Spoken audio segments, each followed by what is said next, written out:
Why do some leadership teams thrive while others seem to get stuck in second gear? Hi, Ali from Talent for Performance here. We've spent over 25 years helping leadership teams unlock their full potential. If your team is driven but divided, friendly but unaccountable, or hitting targets without any real passion, you're not alone.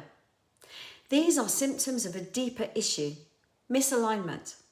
And the cost? Slower growth, higher staff turnover, and a leadership team that feels like it's pushing uphill.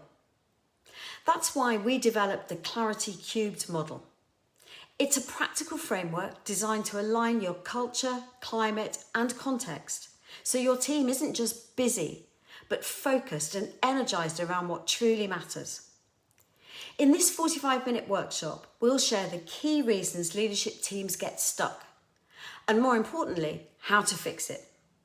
If you're ready for greater alignment, accountability, and momentum, register now. Let's get your leadership team back on track.